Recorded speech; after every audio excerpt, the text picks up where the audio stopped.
Riwayat singkat kehidupan Nabi Muhammad SAW dari lahir sampai wafat. Siapa yang tahu tentang kehidupannya? Nabi Muhammad SAW adalah figur utama dalam sejarah Islam. Umatnya terus mengagumi kisah Nabi Muhammad SAW di seluruh dunia. Mereka menganggapnya sebagai suri tauladan bagi orang-orang Muslim hingga hari ini dan di masa depan. Nabi Muhammad SAW adalah nabi terakhir yang menyempurnakan ajaran Allah Subhanahu wa Ta'ala yang telah diajarkan oleh nabi-nabi sebelumnya. Seperti yang dinyatakan oleh situs nu.org, tujuan utama Nabi Muhammad adalah mengajak semua orang untuk beribadah kepada Allah Subhanahu wa Ta'ala dan memberi mereka jalan yang benar dalam hal dunia dan akhirat.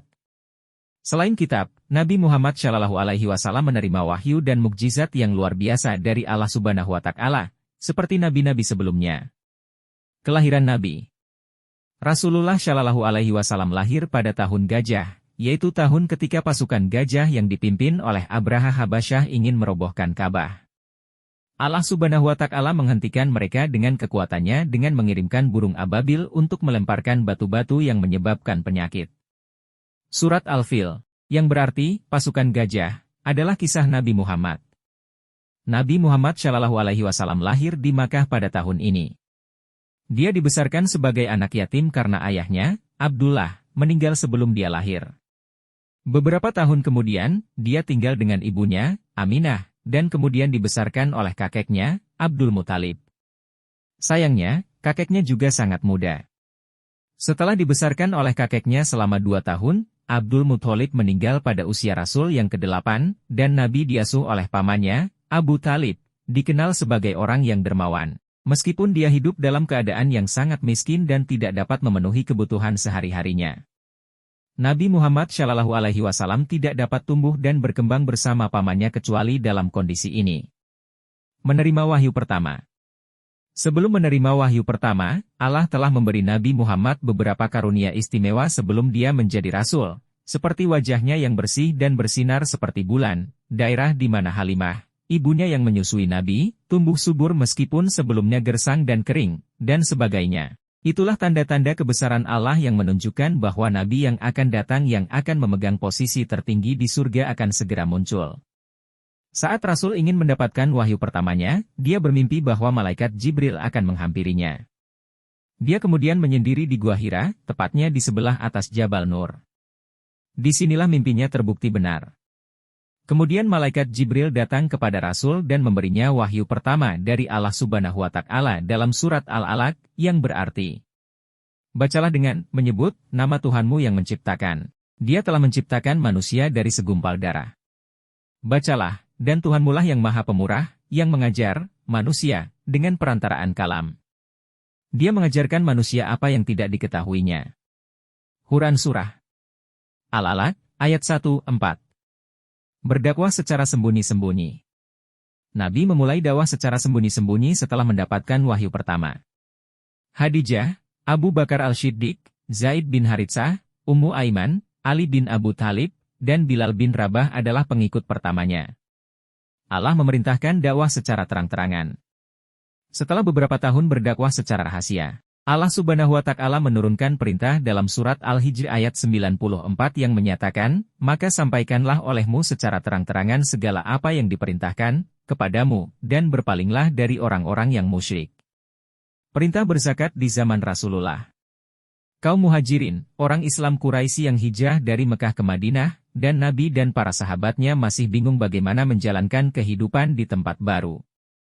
Ini disebabkan oleh fakta bahwa, kecuali Utsman bin Affan, semua harta benda dan kekayaan mereka disimpan di Mekah, dan tidak semua di antara mereka adalah orang kaya. Zakat baru diberlakukan pada tahun kedua Hijriah, saat kondisi kaum muslimin mulai sejahtera. Mu'adz bin Jabal langsung diangkat menjadi kadli di Yaman oleh Nabi Muhammad SAW.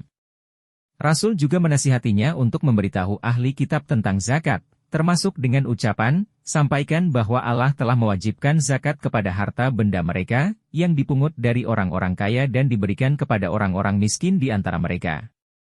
Binatang ternak, seperti kambing, sapi, unta, dan barang berharga, seperti emas dan perak, diikuti oleh tumbuh-tumbuhan, seperti syair, jelai, gandum, anggur kering, kismis, dan kurma. Namun, jenisnya berkembang sejalan dengan sifat pertumbuhan pada harta atau sifat penerimaan untuk pertumbuhan pada harta itu sendiri, yang disebut ilat. Berdasarkan ilat, hukum zakat ditetapkan. Zakat harus mampu mengubah kehidupan masyarakat, khususnya umat muslim, karena diajarkan oleh Rasulullah Shallallahu Alaihi Wasallam tentang berbagi dan kepedulian. Kurban di zaman Rasulullah Shallallahu Alaihi Wasallam. Saat haji wada di Mina, Nabi Muhammad Shallallahu Alaihi Wasallam menyembelih 100 ekor unta, dia sendiri menyembelih 63 ekor, dan Ali bin Abi Thalib karamallah wajah menyembelih sisanya. Setelah sholat Idul Adha, semua hewan kurban disembelih. Quran Surat Al-Hajj 22:36. Dalam surah Al-Hajj 22, ayat 36 dijelaskan tentang jenis hewan yang digunakan untuk berkurban, tujuan berkurban, cara menyembelih hewan kurban, waktu yang tepat untuk memakan daging kurban, dan siapa yang berhak memakannya. Peristiwa Isra Mi'raj. Peristiwa menyedihkan terjadi pada tahun ke-11 kehidupan Nabi Muhammad Shallallahu Alaihi Wasallam. Tahun ini disebut sebagai tahun kesedihan karena pamannya Abu Thalib dan istrinya Khadijah meninggal. Setelah itu, Allah mengutus malaikat Jibril untuk mendampingi Rasul dalam perjalanan mereka dari Masjidil Haram ke Masjidil Aqsa. Perjalanan Isra adalah nama perjalanan Rasulullah dari Masjidil Aqsa ke langit ke-7, yang disebut Mi'raj. Disinilah Rasulullah diberi perintah untuk melakukan sholat 5 waktu yang harus dilakukan oleh seluruh umat Islam. Mukjizat Nabi Muhammad. 1. Turunnya Al-Quran. Mukjizat terbesar dan abadi yang pernah terjadi adalah turunnya Al-Quran saat Nabi Muhammad berada di Goa Hira dalam kesendirian. Sebagaimana diungkapkan oleh Huzaimah Tahido Yanggo, Rektor YIKI Jakarta, Al-Quran ditujukan kepada semua orang, bukan hanya kepada kaum musyrikin yang menentang kebenaran wahyu yang disampaikan oleh Rasulullah Muhammad Shallallahu Alaihi Wasallam. 2. Membelah bulan. Saat orang-orang kafir menentangnya, Rasulullah menerima mukjizat ini.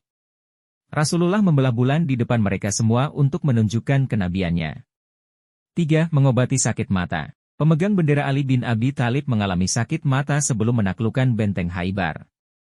Dengan meludahi mata Ali, Nabi Muhammad menyembuhkannya. Ali dapat melihat dengan jelas atas izin Allah. Wafatnya Nabi Muhammad Shallallahu Alaihi Wasallam. Saat sahabat Abu Bakar tidak berada di Madinah, terjadi peristiwa tragis di mana Nabi Muhammad Shallallahu Alaihi Wasallam wafat. Setelah diberitahu, Abu Bakar segera pergi ke rumah Aisyah. Dia menyatakan, "Ketahuilah, barang siapa yang menyembah Muhammad, maka sesungguhnya Muhammad telah mati, dan barang siapa yang menyembah Allah, maka sesungguhnya Allah tetap hidup dan tidak akan pernah mati." Setelah itu, dia membaca firman Allah Subhanahu wa Ta'ala, "Sesungguhnya kamu akan mati dan mereka juga akan mati." Quran Surah Az-Zumar 30. Itulah riwayat singkat manusia paling mulia yang pernah hidup di bawah kolong langit ini. Mudah-mudahan kita mendapat syafaat beliau di akhirat kelak. Dan yang subscribe akan dipertemukan dengan beliau dalam mimpi. Amin.